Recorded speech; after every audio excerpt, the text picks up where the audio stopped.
Hi, my friends. Welcome to Sort of Brilliant, a show where the characters are made up and the sorting absolutely does matter. My name is Rachel. And I'm her best friend and co-host, Lauren. Every other week, we're going to invade a fandom and determine whether your favorite character belongs in Gryffindor, Hufflepuff, Ravenclaw, or Slytherin. We're the Harry Potter podcast that talks way more about any other franchise. Here, we use the sorting structure from Harry Potter as a common language without supporting the author or her beliefs. As for the sorting itself, there's bound to be some arguments along the way. But in the end, we're always right. According to us. According to us. Hello there. Welcome back to another episode of Sort of Brilliant. I am Rachel, in case you don't know our voices by yet, or this is your first episode, just like so you know who I am. And that's Lauren. Hi, Lauren. Hey. Yeah, people have shown up for the first time to hear our Star Wars content. Top tier. They just might. The Star Wars fandom, notoriously toxic and loony, but it's true. Passionate. It's true. So full passionate. Of men. How do you feel listening to? You're probably not listening to two women talking You're about definitely Star Wars. Not. So I'm gonna assume I'm talking to the women of the Star Wars fandom. Hello, you're the best. I'm talking to the gays. I'm talking to the theys. I'm talking to the ladies. Yeah. And we appreciate you if you are a man listening. Don't be a dick. I don't have time for it. I'm not gonna not that serious. I'm not gonna stand for it. Okay? Like Obi-Wan would not stand for it. I too will dramatically throw my robes to the ground and give you my bitchiest face and tell you that you are so uncivilized. You know what that was like? It's like fucking Doctor Strange just jump off the balcony.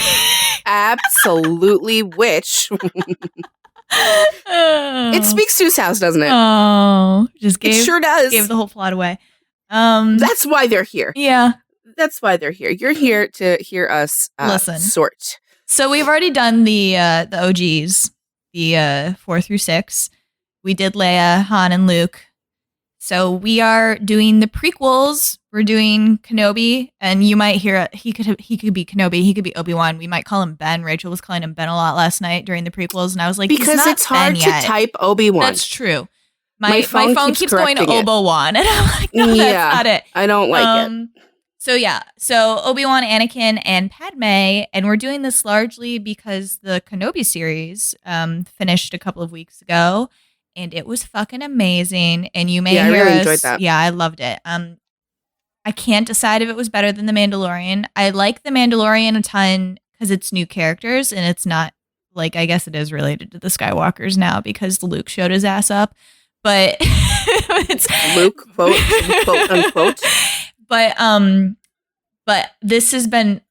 I loved Kenobi, and we might talk about Leia because we already started Leia. She's a Slytherin, but they're all 10-year-old child Luke's Leia. Come up. Oh yeah, they'll come up. 10-year-old child Leia really showed herself in this. She sure did. Yeah.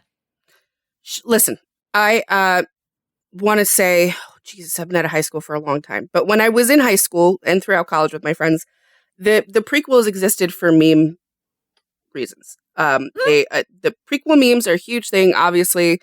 It's my favorite subreddit. And I'm not a Star Wars person. Okay, I'm like not. I don't think either of us are. To say I'm not a fan than me.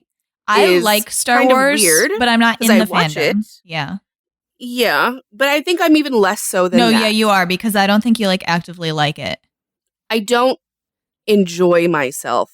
But I do enjoy myself while watching superhero movies either. So no, I guess I'm not an action movie person. But when you have an element of fantasy, usually you get me. So like Harry Potter, Lord of the Rings, that's why they grabbed me. Star Wars, however, takes place in space, which is fucking hard for me. And then Marvel introduced space, which was also fucking hard for me. Like I'm not a space fan. I'm not a technology robots fan.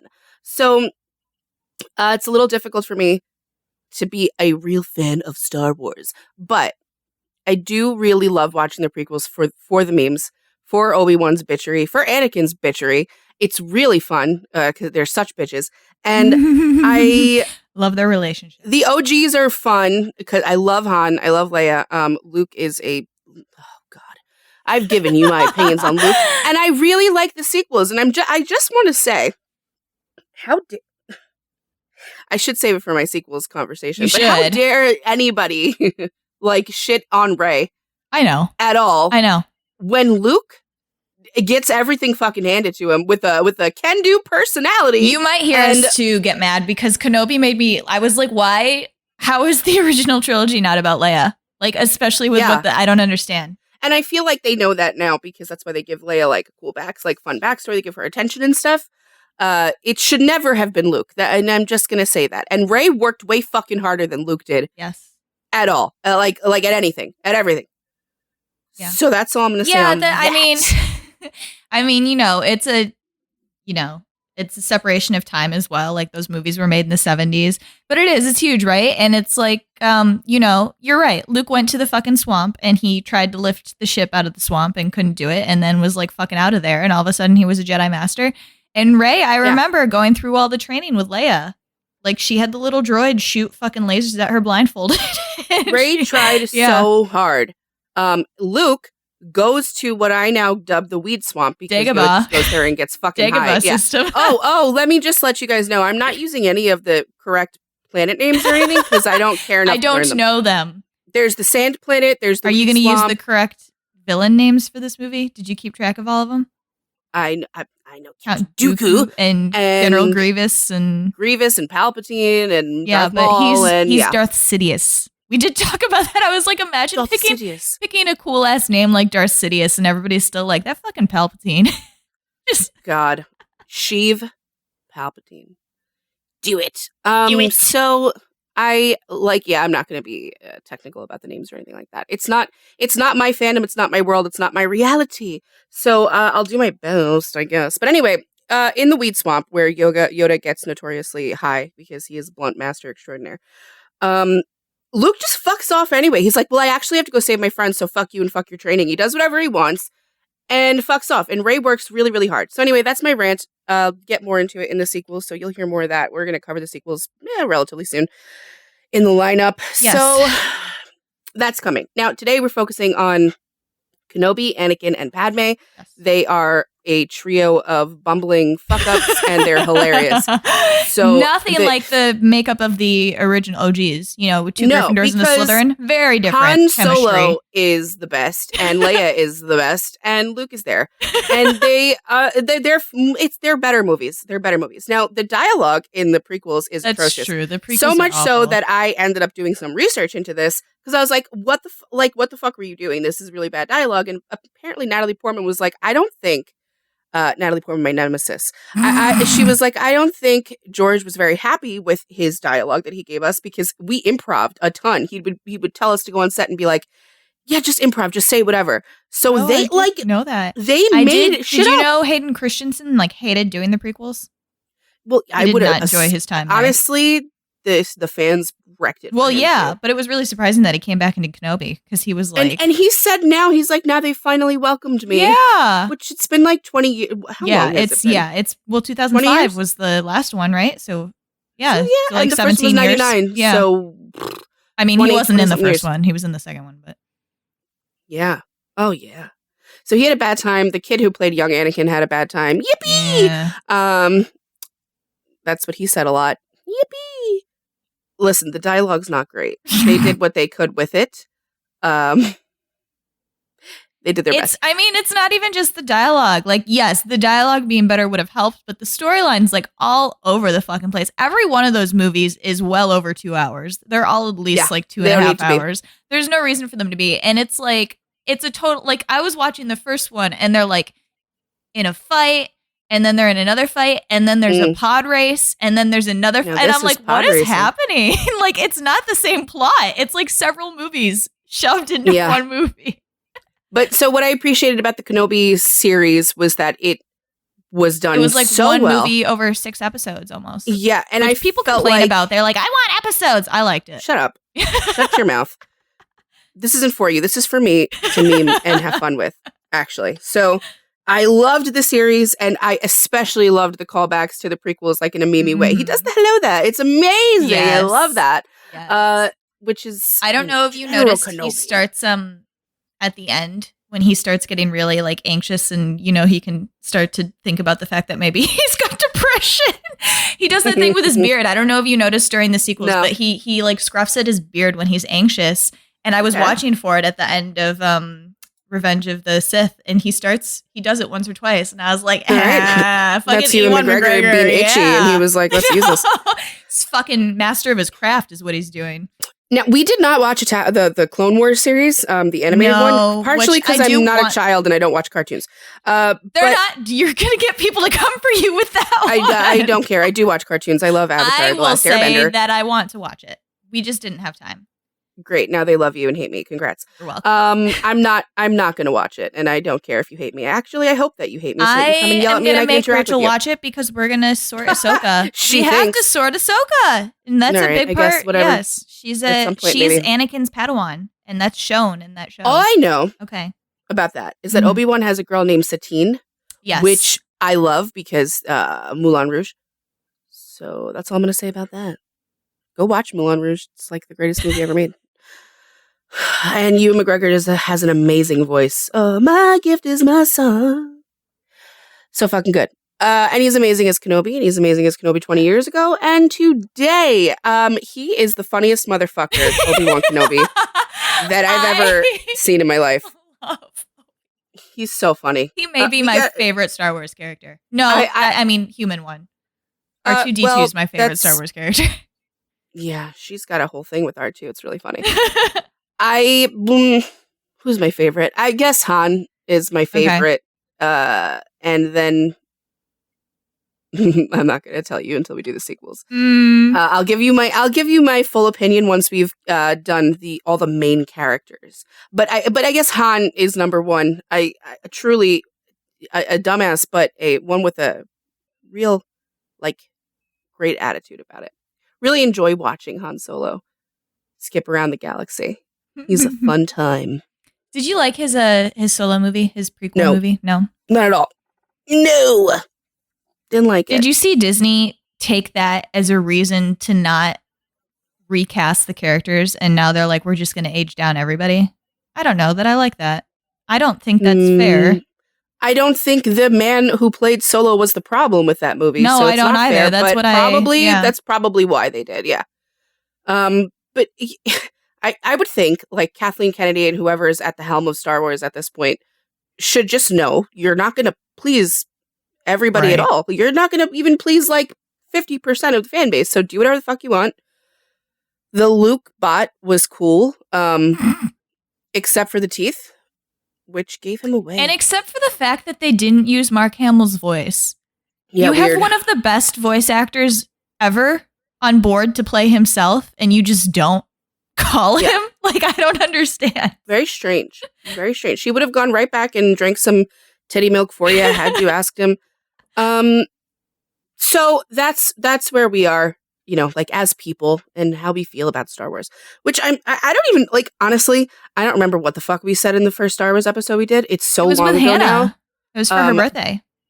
Yeah, of course. But we've done other episodes with Hannah since then, and I remember those much more vividly. I don't remember the Star Wars one. I feel like you were much harsher on Star Wars as a franchise. So that's what I'm leading into. It's really since funny. Then, she was like, I'm not rewatching the prequels. I hate those movies. I don't like Star Wars. And then I finished Kenobi, and I was like, you have to watch Kenobi, obviously. And it was so good. And I think she actually liked it. And then we started talking about Anakin. And Obi-Wan, and she was like, never mind, I love these movies just so I can make fun of everybody. Let's rewatch them. Yeah. She reminded me that I was a prequel memer in my youth, and I just bombarded her with memes. I was like, well, this is fucking great. I love Anakin Skywalker. Anakin Skywalker did one thing wrong, and it was kill children, and that's the only thing that he did wrong. I love him, and I understand him. Does that mean he's a Gryffindor? Stay tuned. No. So let's talk about it. Should we start with Anakin? Said no. Sure. Yeah, sure. He's the reason for it all, right? The chosen one. All right. Do you want to prelude this with yelling at people, or are you going to sprinkle that in? I saw a TikTok calling Anakin Skywalker a Hufflepuff. Now, here on Sort of Brilliant, we have decidedly shown that we feel many Hufflepuffs are villains. So I can't do not generalize me that way. Don't generalize. Do not. Dan Humphrey, Jacob Black, Regina from Once Upon a Time. But you're saying like we've decided because they're Hufflepuffs, they must. I've decided villains. that many Hufflepuffs are villains. These people who make bad choices have happened to be Hufflepuffs because the way they make the choices are very Hufflepuffy.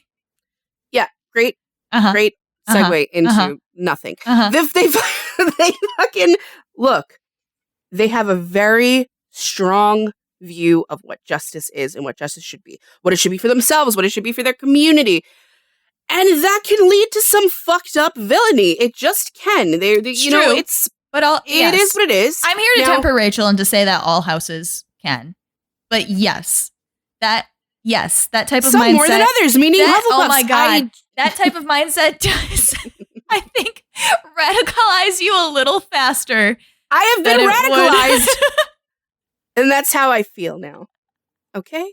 Now I feel like it's I don't know. It's so interesting, right? Listen. No, because listen lots of to good me. ones. Yes, there are. Listen to me. I feel like when Gryffindors get radicalized, a lot of the time they're just like giant assholes, but not necessarily evil, you know?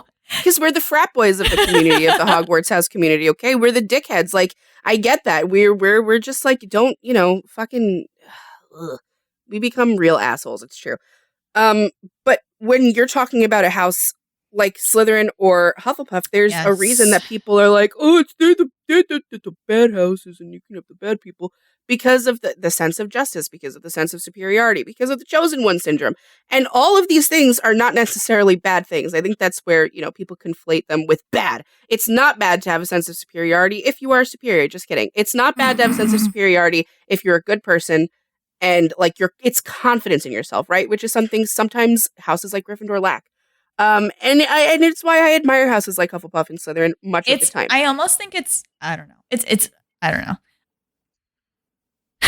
No, I was just gonna say like, say your words, because you're talking about Slytherin and Hufflepuff, so you're mixing them all together, and it's making me want to go, yeah, but it's a little different. Like the confidence in yourself thing is like Slytherins are straight up just confident in their abilities, and Hufflepuffs are confident in the role that they fulfill. Here's the thing. I was talking about villains, right? And for me now, I conflate the two, obviously, because we do have a fuck ton of villains in Hufflepuff. We do.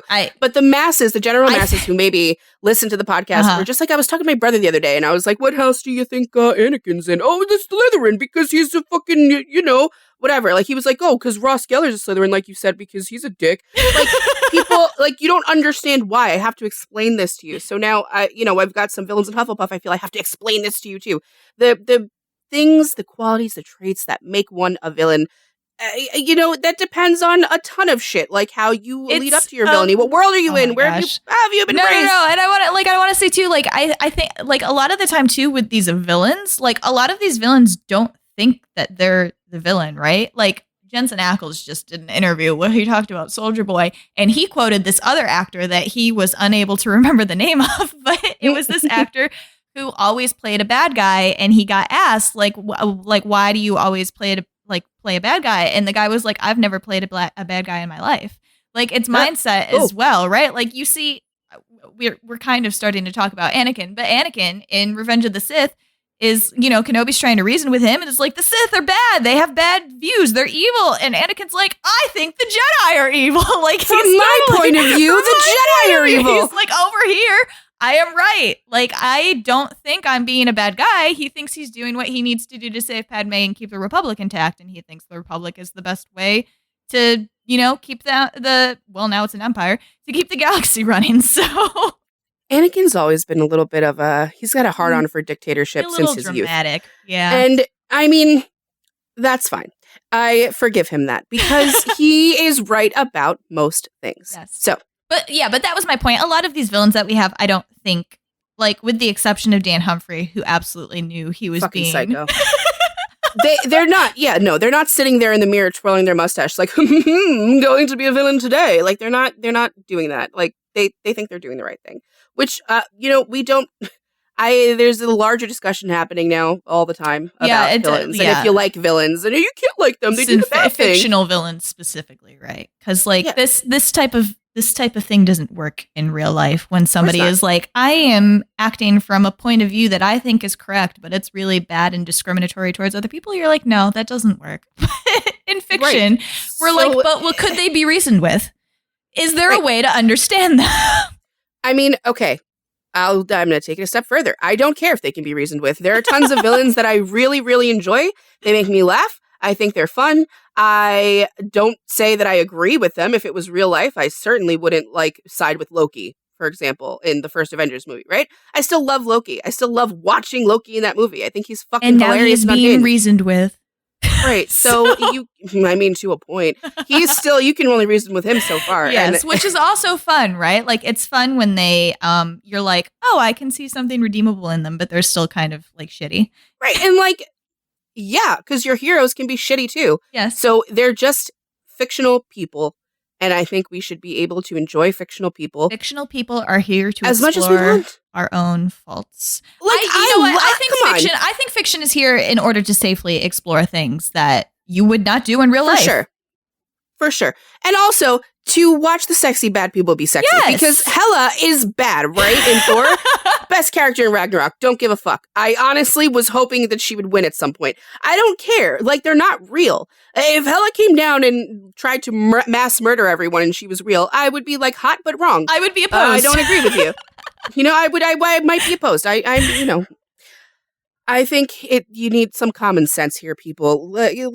Ease up on the fans of villains. Anyway, leave them alone. Now that we've preluded, I just did this because it was talking about Soldier Boy, and it was before the show came out, and people were like, you can't be a fan of Soldier Boy because he's gonna be this awful boomer who is racist, misogynistic, toxic masculinity, all that. And it's yes, he is, but also, I love that. Yes, but from that prelude. But I was talking to somebody else about this because Kenobi had just finished, and I was so surprised how many people came out of the woodwork simping for Anakin. I had not seen that before. And I was like, he's a straight up child murderer. And Kenobi, Revenge of the Sith kind of is the kid's Mr. Anakin, we're surrounded. What are we going to do? And the lightsaber comes out and you're like, oh. Hilarious. But Kenobi is here are the children dying. We will show you that it happened. And you're like, oh, I can't excuse the cutaway. Maybe Anakin didn't do it. You're like, oh no. You didn't show me. Prove it. So Kenobi was yeah, he murdered them kids. And there are still people out here oh my God, I'm so happy to see Anakin and Obi-Wan talking. Because Anakin fuck them kids Skywalker is hilarious. And honestly, a lot of good qualities. Also played by a very sexy man who I have to tell you in the early 2000s was simped for heavily. I had my brother was, at that time not in Star Wars fandom, but he had a lot of older friends around him, whatever. Portman kicked him out, right? Beef with Natalie Portman. Yes, our family beefs with her regularly. But anyway, I remember a lot of his female friends and a lot of his male friends fucking Anakin did nothing wrong. Super funny now. You have people that are Thanos did nothing wrong, and it's you're doing it in a funny way. But also, Anakin had a point about a lot of things, and I'm saying that without an ounce of sarcasm. The Jedi system did have to be dismantled. Did he do it the correct way? No. Yeah. Would it have fallen apart if he hadn't gone evil? Probably. Could he have done something? Could he have had a better role? Well, of course it would have fallen apart. You've got Luke and Yoda in the sequels. It was already falling apart. Luke and Yoda in the sequels say the Jedi are fucking shit. They got corrupted. But then Luke goes and tries to build the exact same thing that it was. He's here talking to fucking baby Grogu. You can't have attachments if you want to be a Jedi. Well, that's younger Luke. Now, but that was Luke right afterwards. But then older Luke. But he was still talking to Rey you have to be and Rey was that's fucking stupid, old man. And she just didn't. But because Rey's awesome and Rey has it all figured out. Yeah. But old Luke later with Yoda is having a discussion about they have to burn the tree and they have to burn the sacred text because it's all bullshit. Because the Jedi are a bunch of fucking hypocrites. Now, I'm not going to say they're worse than the Sith. Obviously, they're not because the Jedi are trying to do good. However, they are also baby snatchers and they they grow these just little baby farm that they have, and they mold them. They mold their no, because Lauren's gonna be like, sometimes they gave them a better life because they were slaves or whatever. That they did. Hold also the Anakin. Fucking phone. Anakin's the only one we see that happen with. Ben okay? talks about with when he was taken by the ones. Jedi.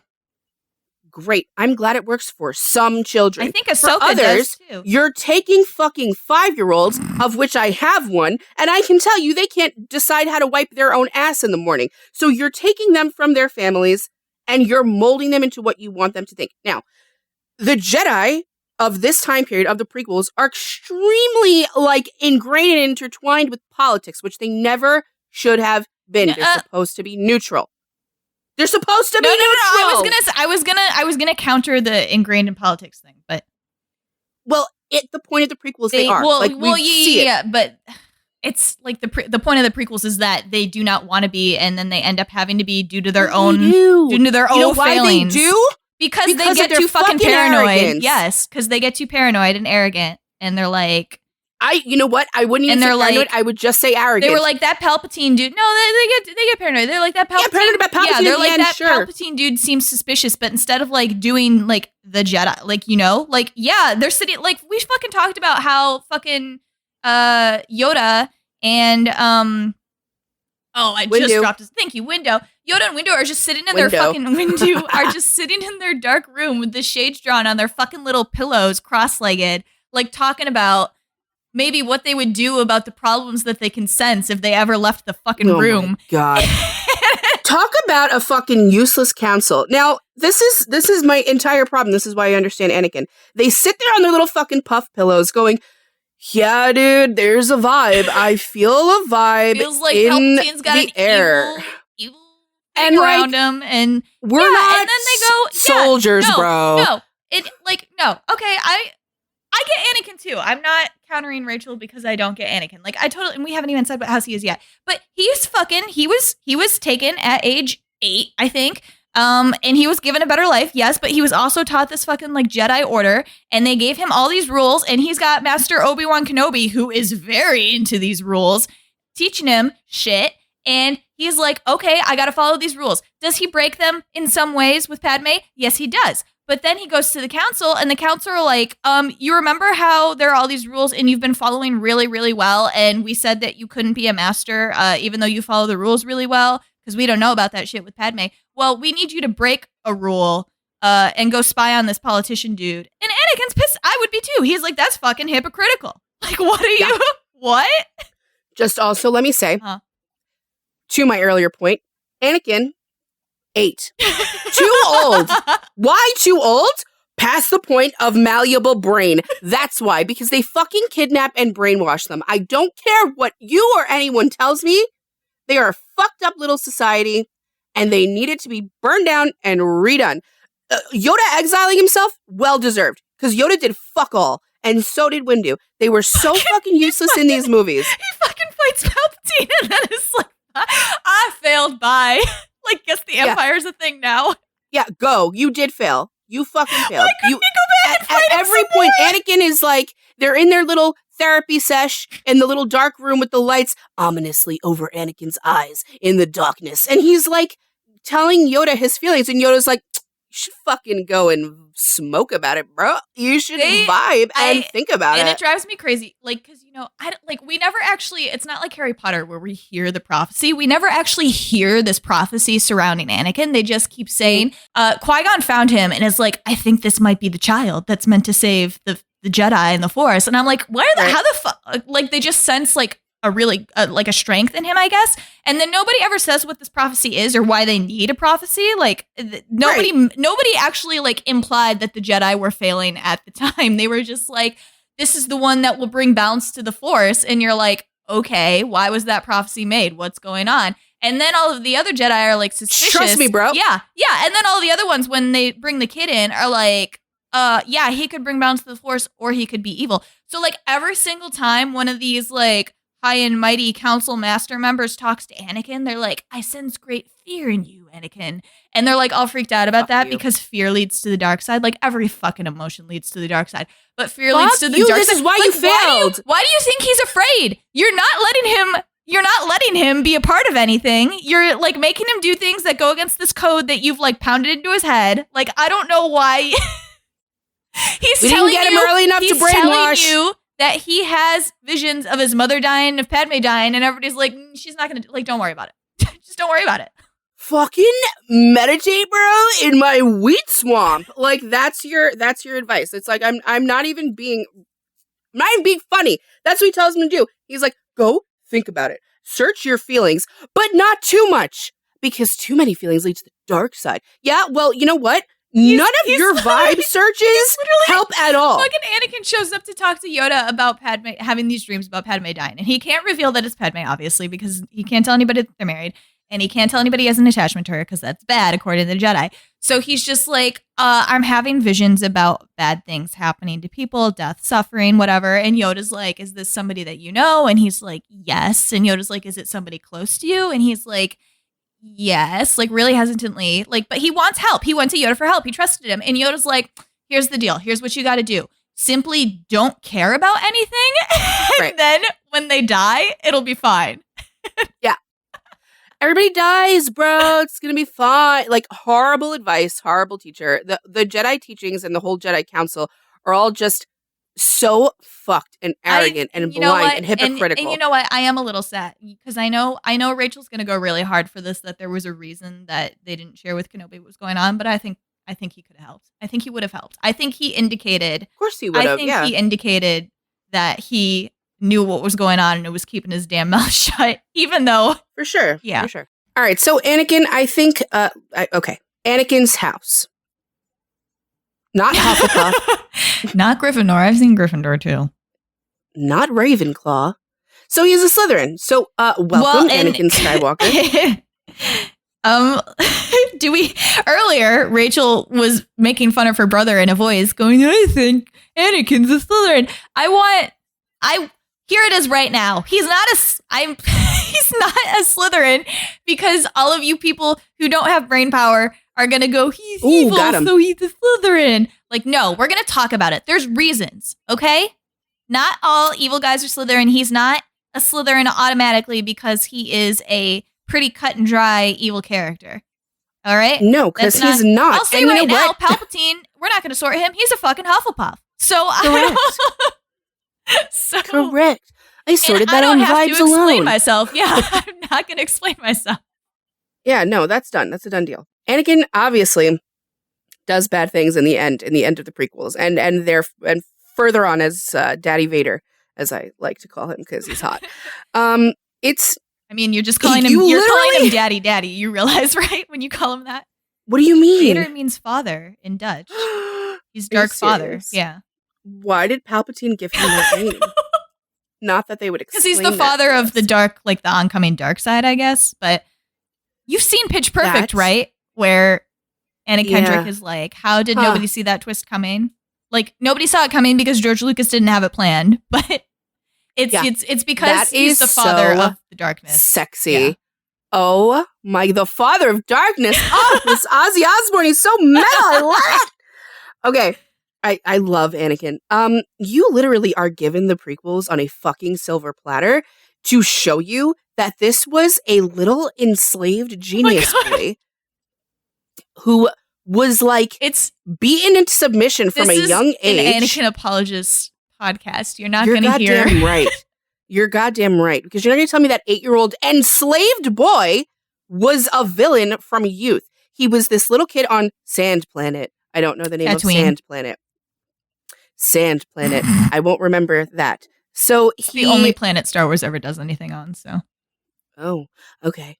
If you say so, I don't know. So he's a little enslaved boy, okay? I cannot fucking stress that enough. He was, and still, a good son, a good kid, did what he had to do. And as he always says, and he says it as a teenager, he says it as a kid, I'm good at fixing things. He's good with his hands. He looks at a problem. Yep. Yeah, he is. He looks at a problem and he knows how to fix it. And I think it's in the same vein as being a good pilot. Like great pilot. Yeah, again, we talked about this a lot with Kate Bishop and her archery, but your Slytherins are good at what they decide to be good at. Like he He wants to fix machinery. I think that was part of his role as a slave to, I fucking don't remember Bugman's name. I almost had it. It slipped or something. Slipped my mind. But he needed to know how to fix things. He learned how to fix things. He fucking built a pod. He built C-3PO. Like, C-3PO is his child, basically. Mm-hmm. He built that thing. He's a good pilot. He built R2-D2? No. Right? No. Remember R2? Oh, I thought he did. No, remember R2 was one of the droids that was like in the battle, and he did a really good job in that first battle. So they were just like, you're our friend now, and then R2 like run their entire lives for 50 plus years. But he built C-3PO, and he's just good at what he's decided he's going to be good at, and the rest of it he like doesn't need or doesn't care.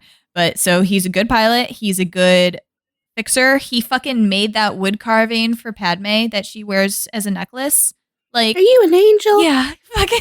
He just makes it for her. He's like, oh, I guess I'm into carpentry now, and like makes her that. Like, what he decides to be good at, he's good at, and all other information is discarded. He's like, I don't really feel like being good at talking to the council, so I'm not really going to try. The only person that I care to flirt with is Padme, so he's not good at flirting. He's awful at it.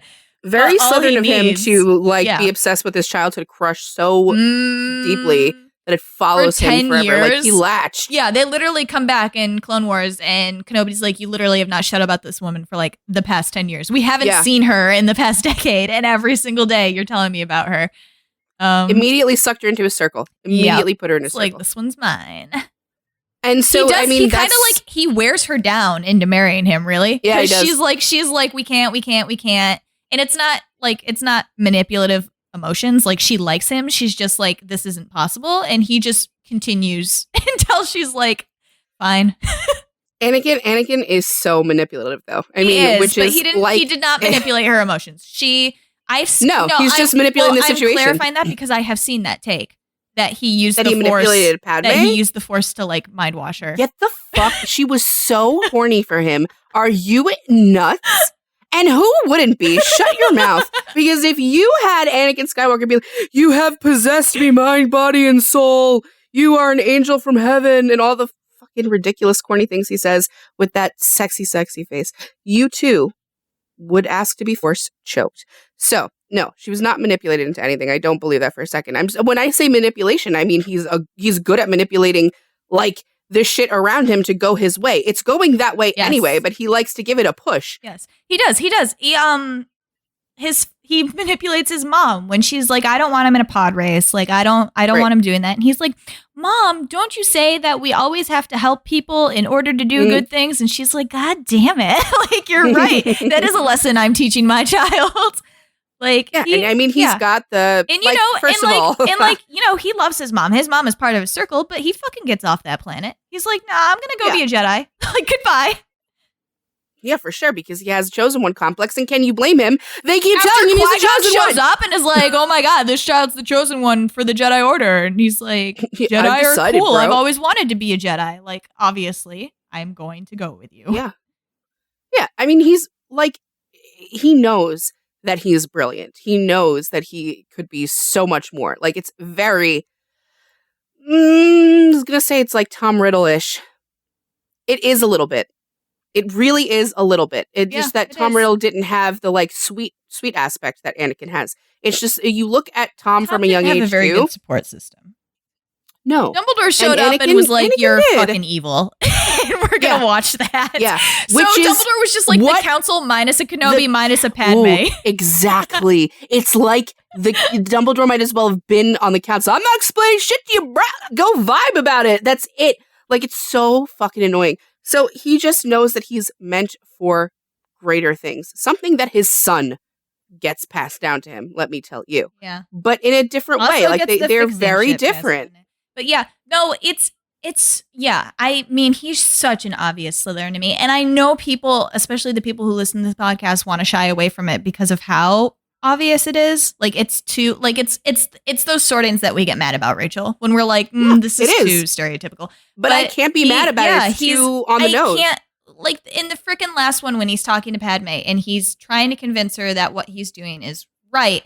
again, he's so convinced when he's talking to Kenobi, when he's talking to Padme, he's like, this is the only way to save you. And no amount of Padme saying, I'm not going to die in childbirth is getting to him. He's like, I've seen the vision. I saw my mom die and it happened. You're going to die. Like, you're not convincing me. And this man has told me, and like, he gets manipulated a little, but Palpatine uses the people that he loves to manipulate him, as Luke does when he turns him back to the good side.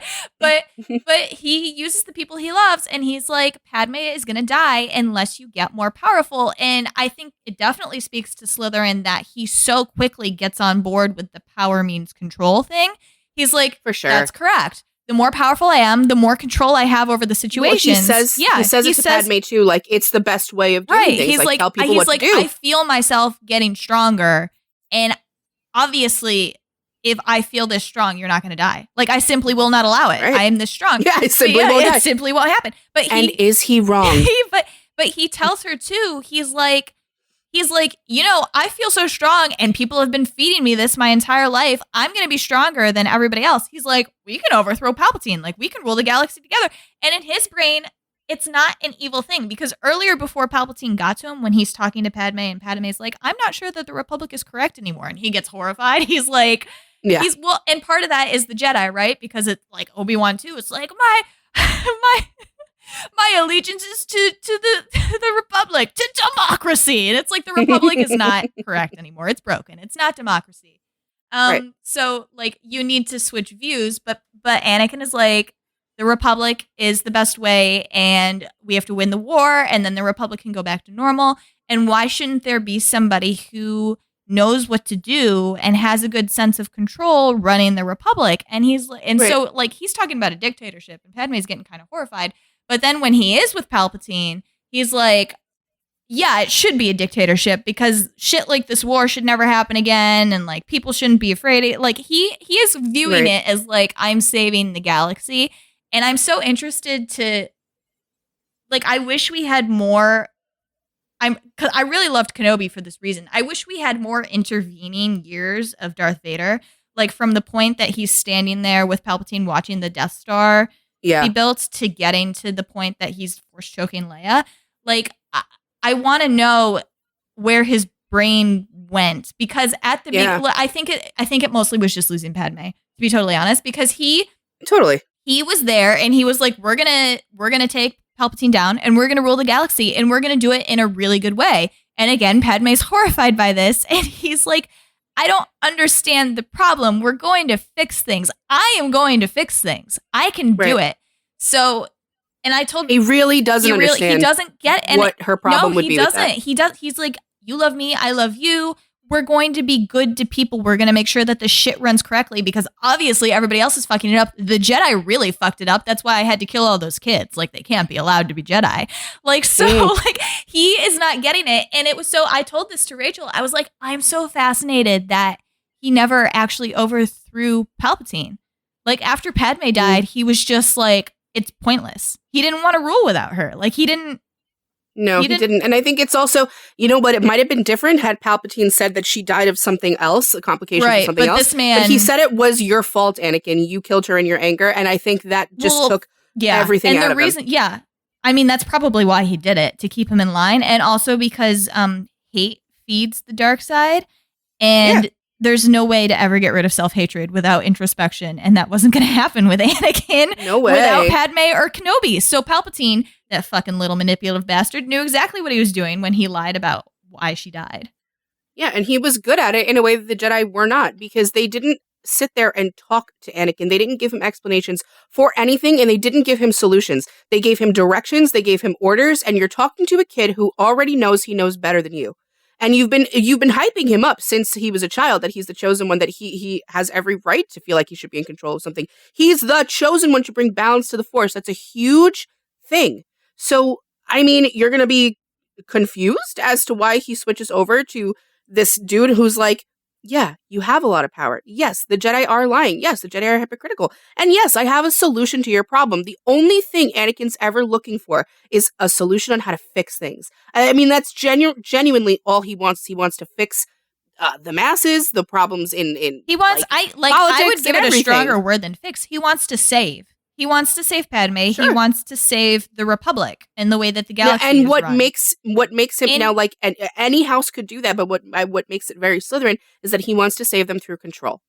Yes. I think that's And really also, what points to the Slytherin. I also think that he does want to save the Jedi Order. Just the way that he's doing it is like everybody currently existing in the system needs to be dead before we can start building it up again. Right, instead of redeemed or retrained or anything. He's like no, he's so far. He's like it's all trash. There's no reasoning with any of these people. There are. Like, I'm not a Tom Riddle apologist, but a lot of the arguments are this. Like, a lot of the arguments are similar. Like with people who understand where Tom was coming from as a youth. Do like people? I mean, as a youth. I was it's the same thing with Anakin's youth. Yeah, I was gonna say it's a little Giving different it hard because deal. Tom is like Tom becomes a genocidal maniac. Yeah, well, and Tom's also a racist stand-in, right? Because he thinks that it's not ideals in a broken, like it is to him considered a broken system. But he thinks that people are bad based entirely on their bloodline, whereas Anakin is like, these people are bad because they subscribe to a system that is inherently toxic. It's the same kind of thing. It's just different. It's not race, it's religion. And it's still genocidal. He straight up murdered those fucking kids and murdered all the Jedi. Yes. So they are very similar in like, oh, the answer then is to just wipe this out. Yeah, wipe it clean and start rebuild. Like, it's not, I mean, it's hard. It's a horrible way of thinking, but it's... Yeah, this is... but it is what it is. I'm getting uncomfortable because this is Hitler, basically, which is what these two are based on. But... I mean, listen, it's like... To say... there's so many other people in power that you can think of that thought murder was the answer. So it's not necessarily... It's eugenics. It's... Yeah. Correct. It's like... It goes back to being in power. Fantasy is different than reality. It does. So when we're talking about a fantasy realm, Tom Riddle, Darth Vader, whatever they're based on, you have other characters that are in other houses who have very similar goals and like don't care about the people that they've murdered. You have to look at the backstory and you have to look at the motivation of how they got there. And the way Anakin gets there is in a very decidedly Slytherin way. It is not in a Hufflepuff way. He is not subscribing to a community. No, and he doesn't belong and he doesn't care to belong. No, and he's also, again, he's not really wronged by specific people because I don't feel that he like hates Windu or hates Yoda. Obviously, he went to Yoda trusting him. No, I don't think so at all. It's the system that they're subscribing to, that they're following. Like these two and the rest of the council are following the Jedi system is the reason that they're not allowing Anakin to have answers or to do these things or whatever. And he's like, I have to kill the system. I've been wronged by the system, which I think is fairly Slytherin in itself, because I've said this a couple of times. Slytherins, like, our emotional gamut runs from we either like love you or despise you, otherwise we can't really see you, and those things like can go back and forth. Like he force chokes Padme pretty fast and he loves her, but he's like under the influence of the dark side. So it's like, so a lot of the time I think what Slytherins are fighting is like a system that I think it is something that we see as controlling everybody else, that we're like, that's not the right way, we could do that better. Right. And I mean, he's got a ton of the Slytherin traits in general. Like, look at his relationship with Kenobi. There's a lot of jealousy. There's a lot of resentment there, where it's like, I think with other houses, you get a certain sort of, well, okay. I can say in Gryffindor house, you have a certain level of respect for the person on top, like the person ahead of you, like the mentor, that you don't talk to them or think of them a certain way. You idolize them. Whereas a Slytherin very easily could be like, I am already better than where you are. So I think his thing with Kenobi was, because the truth of the matter is that like we see it in the flashbacks as well, like in the flashback in Kenobi when Anakin's not able to beat him in a fight, and he never we'll talk about this when we talk about Kenobi. He technically never beats him in a fight, and Kenobi tells him, actually this speaks to his Slytherinness, and we see it in the Kenobi show. Kenobi tells him, you want so desperately to prove yourself that it like blocks you. Like you're unable to beat me because all you want to do is prove yourself to me. Like you so desperately. And like he still has that as Darth Vader because Kenobi's able to get away, right? Because they decoy the ship and then he uses all his power to like tear that ship apart and be like, look how strong I am. And then he's unable to pull the other ship back. So it's like he's like, you're trying so desperately to prove yourself. And that is so Slytherin. But I think he loves Kenobi. Like undoubtedly he loves Kenobi. I am going to argue that his relationship with Kenobi is stronger than his relationship with Padme. Especially as we see what happens after he becomes Vader and how that evolves, which again, we'll talk about more with Kenobi. But I think his problem with Kenobi was that Kenobi is so good at following the system.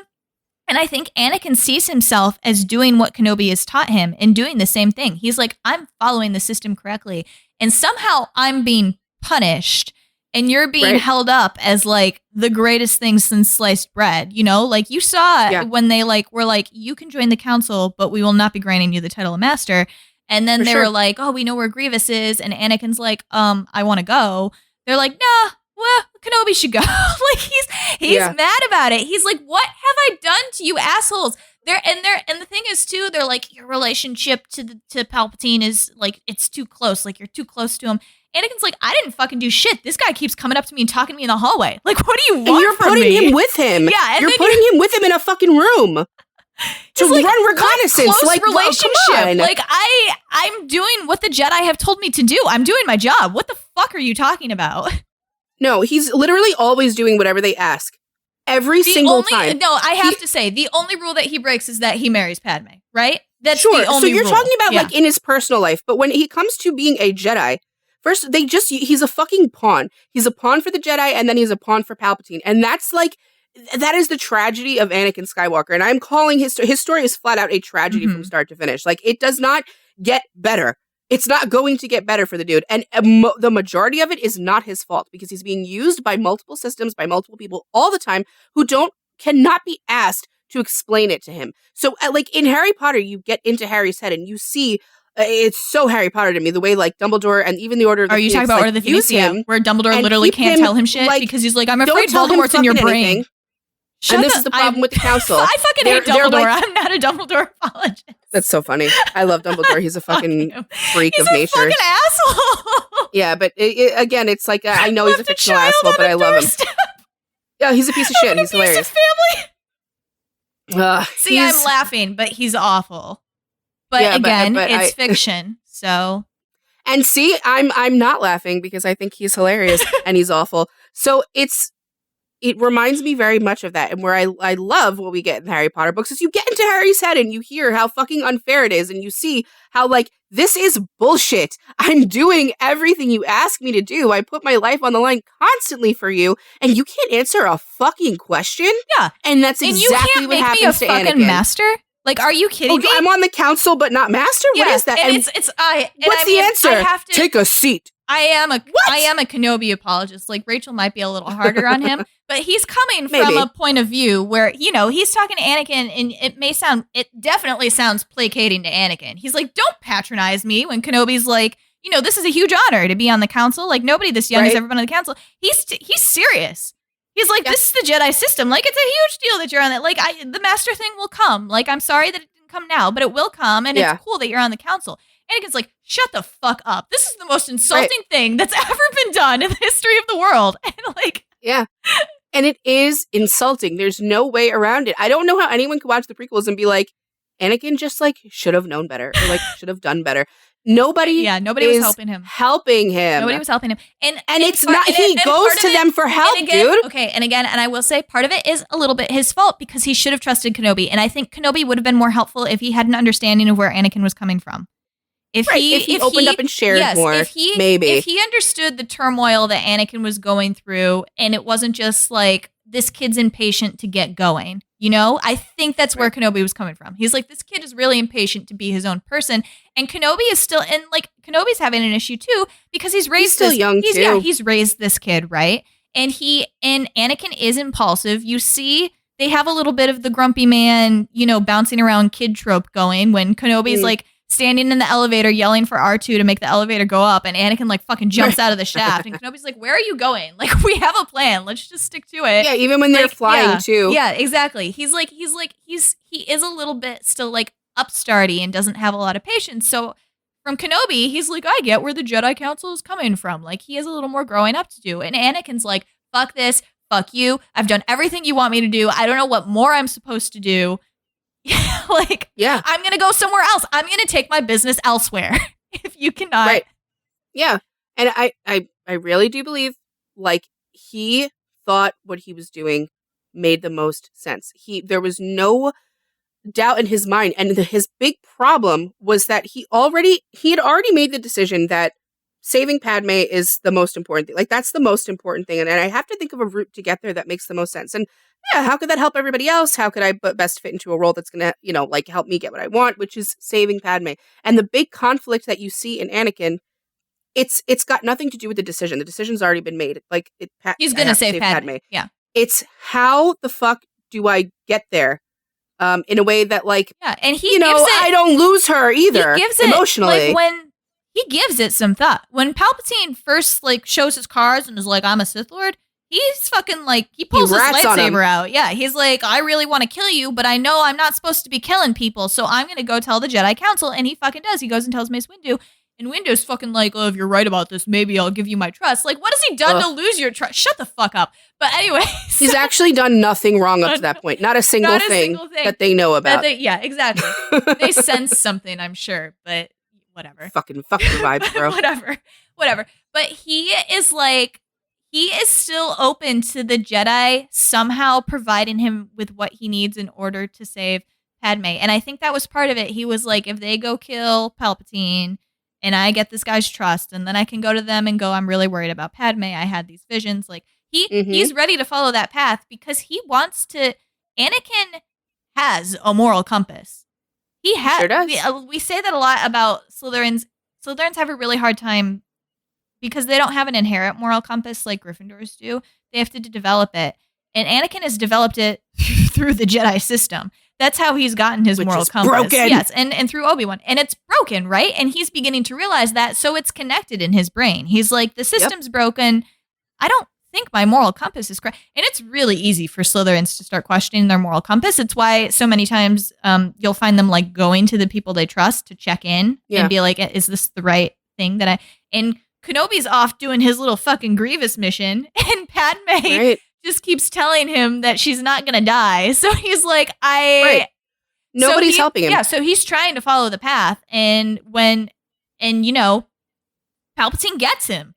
He's there on the ground, growing older and wrinkly as he shoots lightning. And he's like, Anakin, if you... And he's like... And again, it's another hypocrisy, right? Because he's telling Windu, like, we have to have him stand trial. Like, we don't kill people. Jedi don't kill. I've killed tons of people, but it's okay when I do it because I'm still learning. You're a Jedi master. You can't kill him. And Windu's like, he's too dangerous. I got to kill him. Like, it doesn't matter. I'm not following the Jedi code. We got to kill him. And Anakin freaks out because he's like, if you kill him, he can't tell me how to save Padme. Windu was the worst person to have in that room at that moment. Like, because Windu's not willing to listen to him neither. I mean, really, honestly, neither is Yoda. And fucking, I don't even know what Obi-Wan would have done in that situation. But, like, I think Obi-Wan would have listened. I think he would have stopped. But Windu was the least likely to listen to Anakin. Mm-hmm. He had his mind made up about him. So he's like, maybe you can earn my trust later. But, like, it's a series of very unfortunate events carefully crafted by George Lucas to explain to you how he became Darth Vader. Or was it made up along the way? Listen to that, what I said in italics. It was sarcasm. All right, so that's been an hour on Anakin Skywalker. Well, as he deserved. Our intro was probably about 20 minutes, so that's been almost an hour on Anakin Skywalker. He deserved it. Shall we? Well, okay, we can talk. You want to end on Kenobi? We'll talk about Padme.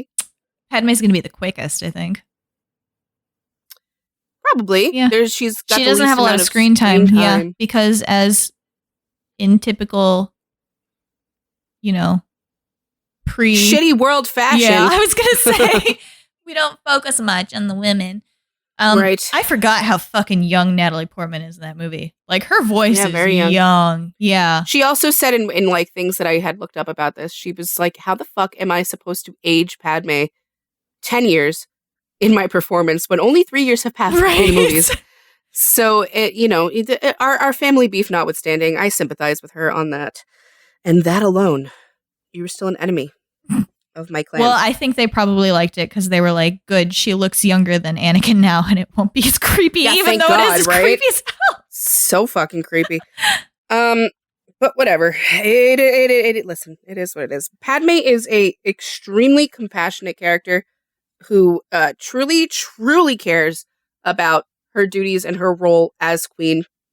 So much so that when And then she a sees that senator. it's time Yeah. to like step aside and let someone else be queen, she does it without any kind of argument. And then she's like, but I still wanted to serve my people, so I became a senator. Because Padme, I mean, especially in the first movie, she's constantly like, I need to be doing something for the people. That is at the forefront of her mind at all times. So she just does things in a way that, like, decidedly not safe. And she will point out to Obi-Wan and Anakin that they're doing things that are, like, stupid and reckless.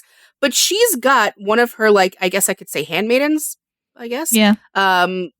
Playing her while she gallivants through the galaxy in many situations where she could be fucking blasted to smithereens, and she's like, this is fine. I need to be seeing what's going on with my people. I need to be the boots on the ground, bitch, and I need to be down there pew-pewing with everybody else. To me, I always just considered her a Gryffindor. That's where she fits best to me, because I don't see another house pulling some shit like that all the time, and she always does. And you see it even in, like, I think is it the intro of the second movie, I believe, where like that the girl who's playing her role gets fucking obliterated and blasted, and she's like, you finally see how dangerous it actually is, Padme, to be playing this game. And she's like, fuck, I gotta stay here and help her and whatever. And the guy behind her is like, you literally need to move right now. And she's doesn't ever want to leave anybody behind. Very, very overtly concerned with the good of everybody else around her first and foremost, which is hella Gryffindor. So unfortunately, you don't see a ton of her, like, diplomacy. She steps aside. Palpatine becomes chancellor. She's very easily manipulated in that way because they're manipulating her with, it's what's for the people, Padme. And she goes with that. And I can't fault her for it. Everyone's fucking manipulated by Palpatine in the end, so don't shit on Padme for it. And then more of what you see with her is her relationship with Anakin, which is so cringy. Oh my god. It's such a Gryffindor cringy. and Slytherin in, like, the most... it turns your stomach. It actually, like, I hate their love. I watch it and I hate their love because they're just, like, reciting poetry to each other about how much how obsessed they are with each other. Bad poetry. No, I'm not talking about that. That's a masterpiece of a line. I'm talking about when they're, like, they get the trope of, like, being stuck together and he's her bodyguard. And, like, how could this lead to anything nefarious? We're both so hot and young. Like, how could this lead to anything? And they're sitting there, like, by the fireplace, and she's like, I won't give in. A wink wonk. And he's like, but you light my soul on fire. And she's like, fuck. You light my soul on fire too, baby. And that's it. It's like, it's shown gradually, like he continually chips away at her, but it happens very quickly, right? Like they get married within that one movie. Yeah, they do. I don't know. That's very Slytherin and Gryffindor to me. Yes. The way they insanely escalate that. Insanely. Like the other two houses probably would have put more his thought flirting into that, man. his flirting, I think, is Slytherin. Like it's the worst and it's so awkward. But as he gets more comfortable, like he's like showing off, riding around on whatever that fucking creature is, and then he falls off and plays dead on the ground. So she has to run over and go, Annie, are you okay? And then he's like, ha, oh my god, and they wrestle on the ground together. People think it. Like a lot of the like valid critique is like it happens too fast and they end up getting married really, really quickly and whatever. And like how from do they know Anakin's so side, quickly? it's not. He's been in love with her for 10 years. Now there's that argument, but then I'm thinking from my point of view on this podcast, I'm thinking about the other Slytherins and Gryffindors we have in romantic relationships, and I think Ross and Rachel. Ross knew right away. Ross, same shit for 10 years, pined after her, knew he wanted to marry her. From the Slytherin end, it's nothing could be too fast. Like they'll know immediately. The other one that I really thought of was Bella and Edward, where Bella was, I mean, fucking 17 and was like, well, now this is the rest of my life. Yeah. No, that's it. We know fairly immediately. Like if we meet the person, yeah. But it's true of Gryffindors as well, and it's really true of Gryffindors. Well, you know what? Slytherins. I think Gryffindors like that energy. When Love Slytherins are like, you Love it. are You my know it, person you for know the it? rest of my life. Like, for sure. Bet I'm gonna marry you right now. And that's straight up what happens. Like, even in my fucking real life, like I married a Ravenclaw, but the Ravenclaw was like very much like that. He's like, yeah, I'm not interested in ever dating another person or seeing another human being. And I'm like, oh my God, I'm the most special ever. Let's get married. And I mean, we've been together 11 years and I love that energy. And I understand that other Gryffindors do too. Like you're so sure of yourself. Like he's staring at her and he's just like, this is literally it. It's been it since I saw you when I was 8 years old. And now I'm standing here 16. What has it been? 10 years? It's been 10 years, so he's 18. So 18, I'm standing here as a man legally, and I only want this and only want you forever. And she's like, in a very Gryffindor way, grappling with it. She's like, I'm not gonna give into it. She's like, it's morally wrong. No, it's morally wrong. Like it's against the Jedi code. She tells him, she's like, you're a Jedi. You'll be kicked out of the order. And he's like, I don't care. I'll do anything for you.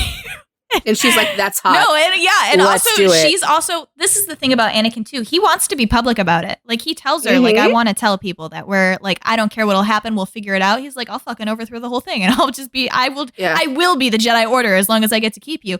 And she's like, I feel this is why he's getting frustrated too. And if we had watched the Clone Wars, I think we would have seen much more of this because I have heard that he brings up several times, I want to be public about this. And she's the one going, you can't. It's against the, like, she's the one being like, that's not correct. We're breaking a rule here. Like, we can't tell people. It's hugely Gryffindor. It's very much like, what if Hermione was in a secret relationship? Like, it reminds me of that a little bit because... Well, she was with the time turner. You see, you kind of see it with the time turner. So you do see it that way. I feel that she's that kind of Gryffindor. Yeah. Like, she would have spew for sure. So it's, she doesn't like breaking the rules. In that way, because she is so morally assured of herself and like what the right thing to do is, what the right path to follow is. And obviously having the secret relationship, like as a Gryffindor, you're not fighting your feelings very long. Mm-hmm. Like she knows she's giving into it, whatever. But the making it public, Gryffindors can be very concerned with what other people, like what they look like to others. Very concerned with it. Which because I guess is interesting because Slytherins are too with how they can manipulate. But I think less so than a Gryffindor. Probably. Well, here's the thing. It's only when we're uncertain of how people will react or if we think we can't control a reaction. And I'm pretty sure Anakin was certain that he could like be running the Jedi Order. Like it didn't matter. Yeah. But I mean, Gryffindors I think have it to a lesser degree, like sort of a control also a control problem where, I mean, they'll let you do whatever the fuck you want, but like they'll look at you like, if I was in charge of this would not be happening. And I think she feels deeply that she would lose the love of her people. She would lose a sense of control in her position as a senator. She certainly, after the pregnancy, would not be allowed to continue. She says that. They would not let her stay in her role. And she'd have to give up everything. The fancy hats, the fancy outfits. And she loves the drama. And she doesn't want to give that shit up either. And she wants to provide a good life for herself, for her future children, even before she's fucking pregnant. It's a very Gryffindor to me, the way she goes about navigating that relationship. Yeah, you can see the way that she handles the relationship is very Gryffindor. And you're right that the way that their relationship is just Gryffindor Slytherin. There's a moment where they're flying in a ship like low to the ground and she falls out of the ship and Anakin's like going nuts at Kenobi. He's like, put the ship down, land the ship, like we have to go back.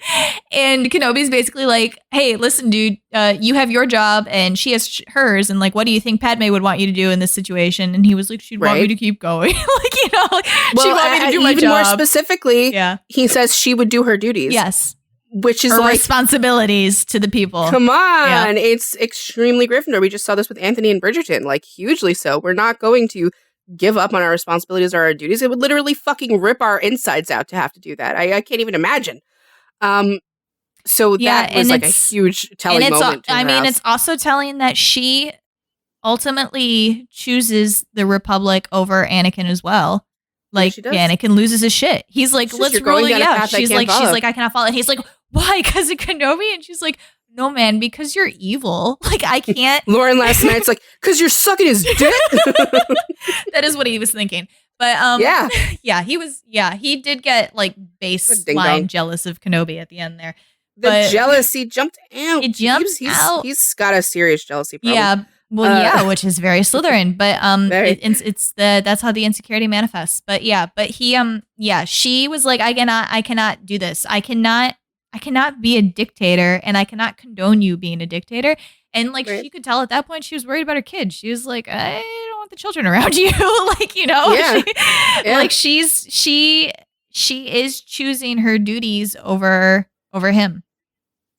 Yeah, she does. Inevitably, that is what ends Padme's life. And I mean, Which, oh my God, the way that her life ends The is way that also she very does. Gryffindor. Like, it's a self-fulfilling prophecy, right? Like, she wouldn't have died if Anakin hadn't gone evil, but she did. He did, so she does. And she doesn't die from the Force choke. The movie makes that very clear. She is not dead Right. because he choked her. The little robot, medical robot, is like, physically, she's 100% perfectly healthy. She's just it's not the living. broken heart. She's the broken She fucking heart. dies of a broken She's heart, medically on paper. I told Rachel, she fucking dies because she loses faith in him. Like, that's what it is. Yeah. Because she Yeah. dies the second that his fucking helmet is put on. So, like, I told Rachel this, I'm pretty sure that Kenobi and Anakin 100% are Force connected. I think Padme and Anakin are also had a strong enough relationship that they were Force connected. So I think she can feel when, like, good Anakin dies, and she dies at that exact moment. She's like, I've lost faith that he'll ever come back. So Yeah, but like also in true Gryffindor fashion, she's also like, but if I'm wrong, my last words are, he still has good. she's like, I can never be wrong. Don't remember Like- me incorrect, Ben.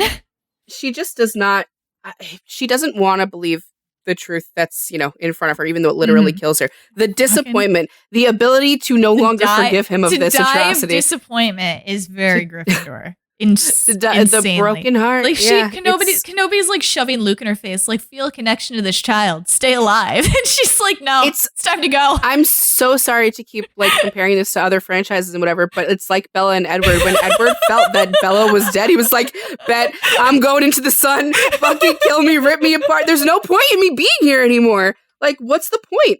And I mean, it's a little even crazier. I kind of don't like the decision to kill her I hate that it. way. It's frigid She at does its have finest. 2 kids. Yeah, she has 2 kids, and she has so much more that she could do, That's right? so much to live she for. could have helped rebuild the Republic. She would have been an amazing person And she would have been to a lead rebel. the She would resistance. not have been on his side. Like, Yes. obviously. She would have been an amazing person, and she should have raised Leia like that. Yeah. Like Luke, whatever. The emotions in the end got her. The emotions got her. It's sadly It's fucking, and I mean, we can justify this all we want because we have to, because it happened. It's but the canon. It's straight up frigid. No, and because of your canon, like because of your canon, what I'm going to say is Anakin has a tragic life because he's a Slytherin, and Padme dies because she's a Gryffindor. Yeah. And that's the explanation that I have to live with. Yeah. It's It is true. what it is. Yeah, it is fucking true, George Lucas. I'm going to be under your bed tonight. That being said, sadly, I wish I had a ton more to say about Padme. I unfortunately There's not a don't, lot because they don't that they give us enough. Yeah. I mean, Hopefully in the Clone Wars, I'll be able to have more when we watch that show. And Kenobi, the show Kenobi does its best to flesh her out in the way that it can, because the amount that Ben knows her is the amount that we see. But he has his moments telling Leia, like, you remind me of your mother. Your mother was a really great, powerful leader and a really caring person. Yeah. Like a caring, kind soul, which she is. She really fucking is. And she's also not one to be fucked with. And it's sort of why one of the reasons Anakin loves her, which is very Slytherin of him, like simping for a Gryffindor. He's like, yeah, I love arguing with her. Holy shit. Like, he just picks at her. And like he has that shit-eating grin on his face all the time whenever she gets a little bit angry. Like, she's always right, but this is fun. Like, yeah, a very Southern Gryffindor relationship. Anyway, sadly, I'm going to end it there become with Padme. Unhinged Now, talking about Lauren's Kenobi. going to become absolutely insane. No, we're gonna laugh. He's fucking. I was just thinking. Is his name just Ben? When he takes on the Kylo Elias. just Ben? No, but is it Benjamin? Ben Skywalker. Yeah, no, he's just Ben. Just Ben? They only ever call him Ben. And when Obi-Wan takes on the name, he's just Ben. Yeah, he's Ben Kenobi. Kylo just Ben. Yeah. Okay. I just started laughing because I was thinking about the scene where Anakin force chokes Padme and What? fucking Kenobi. he would not have done it. He has no reaction other than be like, just fucking do that. And he like bends down to feel that she's still alive. And his face is kind of like, what the fuck, Anakin? And he's just like, he literally, Padme is slightly getting through. And Anakin looks over at Obi-Wan, hands on his fucking hips. Doorway of the ship at the top of the ramp with his legs spread and his hands on his hips. And he's staring down at Anakin like, what kind of mess have you made now, Anakin? Like, what so kind of disappointed shit are in you, pulling? Anakin. He's so fucking funny. Dude, he is like... And I don't think he's supposed to be, which makes it funnier. Even better. I mean, I think they're trying to give you a little bit of like, he's a little bit of a bitch. Yes. Like, he's bitchy about, like, with R2-D2 when Anakin has to defend R2. Yeah. He's like, he's doing his best. He's like, yeah, I didn't say anything. He's doing great. Like, he's so sarcastic about everything. And I think that's one of the reasons it's hard for Anakin to open up to him about his personal life. Because Obi-Wan is so judgmental and so, like, everything is with an air of, just who so he disappointed in this. It's just who he is. Just who he is. Now, that being said, can you guess where his house is? I'm gonna give you a hint. You can't move him. Mm-mm. You cannot move him from my allegiance is to the Republic, to democracy. To democracy! What's his system? He's a Ravenclaw. Now, the fact that he has a system tells you. He's a Ravenclaw. The Jedi system is everything. It's everything to him. He loses everything. When Anakin becomes Darth Vader and all of the Jedi are killed and and Order 66 is enacted and the entire thing falls apart, he becomes depressed hermit man in a cave watching Luke Skywalker through binoculars. Like, he and he's perfectly happy to do so. The whole plot. He's like, this system, and the reason I feel that he's so depressed too is because, you know, like we said, Ravenclaws can switch systems. You have to show them that it is wrong. And he has shown that the Jedi system is wrong in a spectacular fashion. But he doesn't have anything to move on to. There's been nothing he's been given no alternative. Yeah. So he goes to sit in his cave and wait to die and wait to maybe hear Qui-Gon talk to him. That's what he's waiting for. So deserved this show. He did. He so deserved the answer to the question of, like, what the fuck was Ben Kenobi doing all those years? We really deserved answers on that because it was ridiculous. Yeah, and I feel like, also we needed that bridge because I feel like Alex Guinness, old Kenobi, had figured out his new system, right? He figured out what he was meant to do. So it's like, how the fuck did he get there? Because the last time we saw him, he was handing over these kids and, like, fucking off. Like, he... Right. Yeah. He's so funny. He has to, he does have to switch this. I mean, just briefly, like, when he does have to system switch, like, he goes into that sand person hermit life with he fully immerses himself because, again, this is a very he's like, I deserve this is now, and it's what he has to do, right? So and I think he's happy to do it. Like, he is very strict. Like, when that Jedi shows up at the beginning of the show and is like, you're Master Kenobi, like, you're one of the greatest Jedi ever. You have to help us. We're trying to hide. Like, you have to rally us and we have to fight back. And Kenobi's like, nah. Like, like, nah, that's not what I'm doing. I got a job already, and even when and when Leia gets kidnapped and fucking, I just lost his name too. The Organas are like, go find my daughter. Like, she's been kidnapped and you promised that you would protect her. And he's like, well, actually, I promised I would protect the boy because he's the one supposedly that is, like, the whole key to all of this. And they're like, no, your duty's to both of them. And you can kind of tell that it's bullshit from him. Like, Ben's whole thing is he's scared to fuck up again. He's like, I cannot. Yeah. If I sit in this cave and watch Luke, there's literally no way for me to fuck that up. But that's true. If I go out there and I can't find Leia, or, like, he's like, I'm not what I'm used to. He hasn't been connected, and that's the extent to which he drops the system. He hasn't connected himself to the Force in over a decade. He's like, I'm done with it. I don't feel the Force anymore. He's not totally loses he's not immersing himself in it, and it is bullshit because, like, they do get him. They're like, no, logically you are responsible for protecting both of them. And he's like, fuck, you got me. Like, you're right. Yeah, I gotta go get Leia. You're right. So he does. But just let me just say, there's a child that's been kidnapped and is missing amongst the stars, and someone is approaching you for help. As a person from a different house, you're like, shit, yeah, I'm gonna go fucking find the kid. Like no brainer. Only a Ravenclaw wouldn't immediately be pulled by the emotion of the missing child.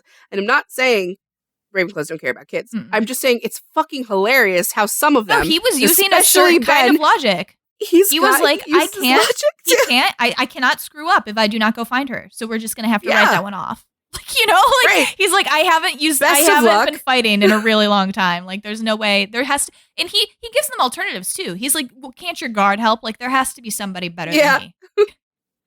Everything's better than me. I'm a fuck up. He is, and that's the thing. Oh my God, it's so fucking funny. That's the thing with Ben too. It's not just that he's shown that the Jedi Order is broken and that this is a system that no longer exists and they cannot follow anymore. He's made to feel that he's directly responsible for it because he is Anakin's master. He raised Anakin and he somehow missed that this was happening. Like I said earlier, part of that was on Anakin because he should have gone to Kenobi. Yeah. Part of it is on, I mean, I don't know how much of it I can subscribe to Kenobi when that's just who he is. Like, Anakin, you have to understand his personality just a little bit.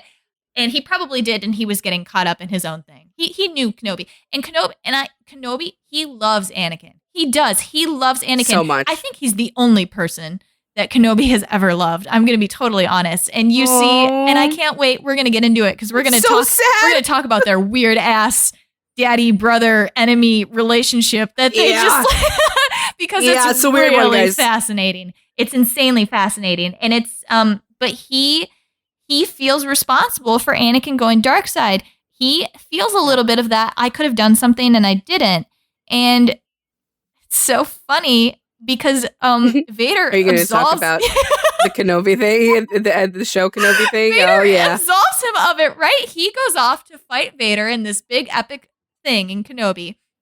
He goes off to fight Vader, and this is the fight where Kenobi realizes that Anakin is truly gone because he thought, first of all, this is related to their weird ass thing where they cannot kill each other. We need a word for their relationship. I don't know what to call it because their bond. It is a bond. It's kind of like the Ravenclaw Slytherin mentor, but not because the Slytherin is more on equal footing with like Anakin is on. Yeah, I don't know. It's just their I don't know. Relationship. As a sidebar, they do the Ravenclaw Slytherin like the Clint Kate thing with Obi-Wan and Leia, and it works extremely well, and it's very cute. And Leia is so insanely a Slytherin. I don't want to hear anything from anybody. But so you can't fight that. Shut up. Yeah. So Kenobi thought he left Anakin for dead. He cannot kill him. He told Yoda, "I won't kill Anakin. I cannot kill Anakin. Like, you can tell, like, I just watched him murder these kids on the security camera, but I cannot kill Anakin. I can't. I love him." So he tells Yoda, and then they do the fight, and it seems like Kenobi's ready to kill him. Like, he cuts off every single limb that he has and, like, leaves him there to burn. But he doesn't push him. Well, if the lava kills him, it wasn't me. Yeah, exactly. He doesn't push him in the lava. He doesn't put a lightsaber through his heart. He leaves him there to die. He cannot actually deliver the killing blow. Not the final blow, He can't do it. He cannot do it. And it's so weird because apparently Anakin can't do it either. So anyway, I'm getting to that. So Kenobi thinks Anakin's dead. He thinks Darth Vader's dead. And then Reva shows up and is like, Kenobi, Anakin Skywalker is alive. And he immediately gets PTSD and, they're force connected immediately again. And he's like, oh my God. Like, that's a lot. That's a lot for a Ravenclaw who has a lot of thoughts. Like, he's been sitting in his cave disconnected from the world. Like, I killed Anakin. I'm really sad. Doing nothing but thinking. And I'm really sad about it. I killed Anakin and, like, stuff is still shit. The Empire's still around. And then this lady shows up and is like, Anakin's still alive. So he immediately is like, I didn't kill him, but also, oh shit, he's coming for me. Like, right? And also, again, but I don't want to kill him. I love Anakin. And also, there's probably a little bit of that. I wasn't able to reason with him before. Could I reason with him now? Like, could I talk to my friend? So then, he sees when Vader's coming after them when he's walking through the town, and he's just force choking fucking random people and like throwing them to the ground and like dragging them around. So sexily. And he drags Kenobi through the fire. And he's like, "This is what you did to." Yeah, he's like, "What have you become, Anakin?" He's like, "I've become what you made me." And he's like dragging Kenobi through the fire. And this should be the point where Kenobi's like, I think Anakin's not here anymore, but he still cannot let Calling go him of Anakin. it. Yes, he's still calling him Anakin. He's still like, this is my Padawan. This is my friend, my brother. I love him. So he goes to do this last epic fight where he's like, I have to meet him face to face. Like, I have to do it. He's not going to stop chasing me. He's not going to stop chasing all these people. So he goes to meet him and he's like, and this has to be the final too, right? Like, I have to kill him. Obviously, like, I have to kill him. So you'd think. So Anakin's fighting him and he buries him in rock and he doesn't deliver the final blow either. He buries him under a bunch of rock and is like, I am going to say that's it. Like, I'm going to walk away. I'm going to go back to my ship. I don't want to know whether he's dead or not. I can just say that he is and it'll be fine. But then Kenobi, like connects to the Force for the first time and thinks of Luke, but ultimately Leia, and is like, I can't just sit down here and wallow in my failure and depression. Like, I have to go fight Darth Vader. Unfortunately, I do have to get up. Yes. So he like bursts out of there and fights. It's a really good fight scene. But he gets his helmet half off so you can see Anakin and Darth Vader at the same time. Ooh, the symbolism. And can we just like, it was so the fucking lighting, good. And the lighting is so good too, because in that moment, because Kenobi gets to him briefly. And when he gets to him, when it's Anakin speaking to him, because the no. I have an Anakin thing to say about this. Hold on. You think, like, I thought this too. Oh shit, he breaks through and he gets a little bit of, he gets to Anakin. He does. And he doesn't say anything as Anakin. You see it in his eyes for a split second. But, I was just gonna say the symbolism that happens too is the lighting. There's blue light on Anakin. For that split second. Yeah. But does he? I mean, the big line that he says is like, "You didn't kill Anakin, I did." I was getting to that. Now, hold on a second though, because you're going to talk about Ben's reaction. I just wanted to do a little bit on Anakin here. No, he does do the smirk, like, "Haha, gotcha." Is he saying that? Like, a lot of people interpret it as a rare moment of empathy for Anakin Skywalker. Oh no! I never believed that. And that he's saying it to him to absolve him of it. No. This is bullshit. No. He is a Slytherin because he doesn't want to take credit for it. You don't get it. I fucking did it. I killed that weak ass bitch. He's gone. Like, it is not a moment that's sweet. Yeah, no. He doesn't say anything as Anakin. There's a brief moment in his eyes where he's like, maybe, and then it's like, no. All right, absolutely. Gone. He's like, I stomped that shit down. That weak ass bitch that loved you and Padme, he's gone. To do with you. He's gone. Like, you don't get credit for my massacres. But from Ben's point, so Ben is over here. He's been weighed down by this fact that he's created Darth Vader, that he killed his friend, and then his friend's not dead, and he's lost Anakin. So Anakin and his voice bot. Oh, they did so well. The voice, it's going in and out. It's Darth Vader, but also Hayden Christensen's voice. So it's like going in and out as Anakin and Darth Vader. Oh my God. But he's like, you didn't kill Anakin Skywalker, Obi-Wan Kenobi. And then it goes to Darth Vader's voice and it's like, I did. So I started laughing because it's supposed to be this huge impactful moment. And Ewan does an amazing job. Like Ewan, his eyes are glistening. He was like crying.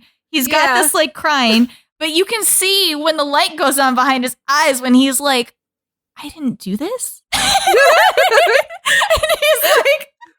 he's like, bet, man. Say less. He's like, I am no longer depressed. The fucking depression fog lifts from his soul. It's and that he's like, easy for a Ravenclaw. He's like, there's no logical reason for me to be sad anymore. I didn't. No, it's actually scary how quickly it can happen for them. Because emotional turmoil is not like their thing. No, they're not the house. They don't want to be in it. Yeah. They don't. So when they're in it, it really is truly all encompassing and it can like fuck their life up hugely. But when you give them that little rope, push, like you pull you throw the rope that they can climb up. You throw the rope.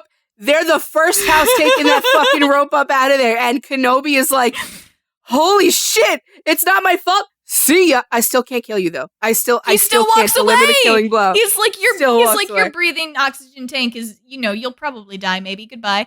It's like he could have killed him right there in the sequel in the OG trilogy wouldn't have had to happen, right? Again, I have to view it through the lens of the Hogwarts house. Like, why didn't he kill him? Because he's a Ravenclaw. He can't. And again, it's this weird ass relationship. This weird. I think they're probably the best representation we have of a true Ravenclaw Slytherin friendship. It is always going to be that unhinged. We were fucking oh my God, I can't remember when it's in Clone Wars when they're watching over Padme sleeping and that assassin comes after her and they're in the fucking other room arguing about who is better at standing guard and like what it's so they're arguing about it while she's getting attacked. Yeah, it's so Ravenclaw. Like there's and the fucked upness that it gets is so Ravenclaw Slytherin too. And and I have to mention this is a Anakin thing that we didn't talk about, but Anakin like drags himself back onto that fucking ship and gets his new helmet so he can sit down and talk to Daddy Palpatine. And he's like, I really think we should be going after Kenobi. Like he's a really big danger. Like we really got to be going after him. And he wants to continue this. They're so badly wants up. I don't think they're still friends. This is how they're showing friendship. Like this is how they're showing love to each other. Like want to keep chasing each other and like leaving each other for dead and then not actually dying and like going off again or whatever. Yeah, and I'm gonna help raise your children from afar. Yeah, like yes. And Palpatine's like, you think you're maybe being like a stupid little emotional bitch about all of this Kenobi stuff? No. It's like no, and never looks for him again. And now I'm gonna go into the fucking OG trilogy. He is waiting for the day. He is waiting for the day that Kenobi shows up again. He's like, I can't go looking for him because then everybody will know that I'm still his friend. Like, I can't go looking for him anymore. But I am waiting for the day for this asshole to show up so I can beat him. Like, it's time for me to beat him. And now we're getting back to Kenobi. Kenobi, in the last ultimate act of Ravenclaw, goes to fight this man. And instead of he knows it's time for him. He knows it's time. He's like, I've got to let the younger generation. Grown up. I'm done. Luke, he knows it's time for him to go. So this man has learned how to pass into the Force without. Yeah. So he goes to fight Vader, and instead of letting Vader kill him, he just disappears. Yeah. You'll never get me. He's fucking poking at his cloak with his lightsaber. Like, I will not give you the satisfaction, sir. Yeah, it's the ultimate Ravenclaw. Like, I'm not gonna let you get me. Like, you don't get to win this one. No, and I mean that really, like, it's their whole fucking relationship. Like, I'm not gonna let you say that you're better than me. I'm not gonna let you show that you're better than me. Like I said, Vader never beats him.